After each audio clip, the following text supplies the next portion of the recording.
Hi, I'd like to give you some feedback on your graphs, and so I've got some that students created, and mind you that students have come to high school from different middle schools, and some learned more about graphing than others. And I think that's evident when you look at these. And I'm going to show you a series of graphs, and maybe if you could look at them with me, you can help me figure out what is wrong with them. I've already made a few marks on these, and so just let me point out that this graph, it's clear that the student didn't use a straight edge because a lot of the lines are drawn by hand. The tick marks do not seem to correlate with the lines on the graph because sometimes it's one space and sometimes it's two spaces.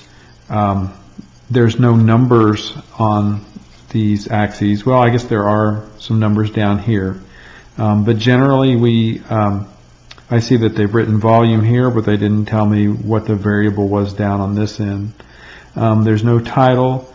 The line of best fit, it's all below the data. All the data is on this side. The line of best fit needs to go through the middle of the data with as many points above the line as below the line. On this next graph, it looks like a straight edge was used to draw the line of best fit, but they didn't use a straight edge to draw the axes. And there are some stray marks down here. This says x-axis. That wasn't necessary to put there. And here temperature is listed twice. Here we've got hash marks with no axes. And so, with a little bit of extra time and carefulness, this would have looked a lot better. In this graph, the whole graph is kind of up here on the corner of the page. It's not centered in the middle of the page. And so, if you did this again, you might, start with your y-axis maybe closer to the side of the paper. This is a problem. The axes are not labeled linearly. That means that we want to have each square of the graph paper is an equal amount.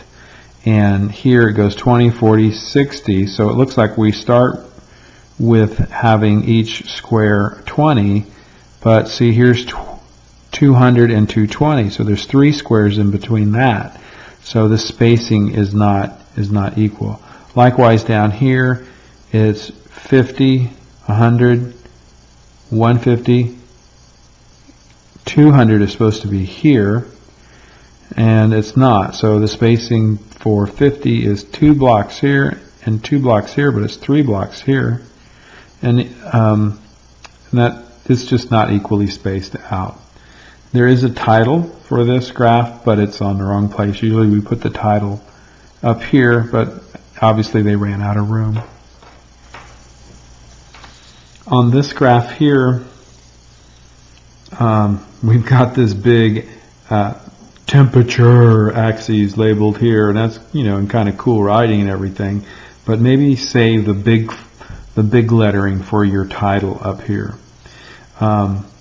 In this one, we've got the same issue with the nonlinear labeling of the axes. It looks to me like they're just writing the data points down here instead of trying to figure out what each block was going to be. I think a lot of students have drawn a lot of bar graphs, and that's not what we're drawing here. We're drawing scatter plots or scatter graphs, and we need to make sure that each variable is represented by a linear axis. Equal spacing. On this graph, it's looking better. Straight lines and properly labeled axes and equally spaced numbers on the axes. This one I wanted to point out that in your density graphs and in this graph, the line should go through 0. Here it doesn't go through 0. And there's an easy way to fix that problem.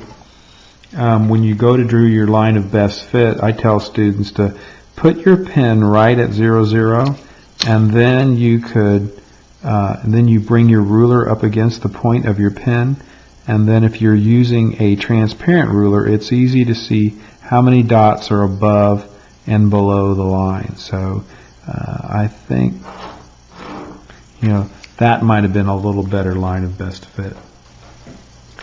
Now we're getting into some pretty good graphs. I'm seeing everything that I expect to see as far as the axes. And the only comment I had was I'm kind of surprised that the line of best fit went perfectly through all of the data points. I'm not quite sure how that worked out, and I might have to look a little more carefully. This almost looks too perfect. The only big thing I would count against them is, a graph has to have a title. Here's another pretty good graph, but it doesn't look like they used a straight edge on their line. It kind of curves off down here at the end. And so I've saved the best for last. Here we see equal spacing on the axes. This one even has little tick marks between the major tick marks. That looks really professional. Everything is labeled, and there is a nice descriptive title. The only thing, they didn't use a straight edge for their line of best fit.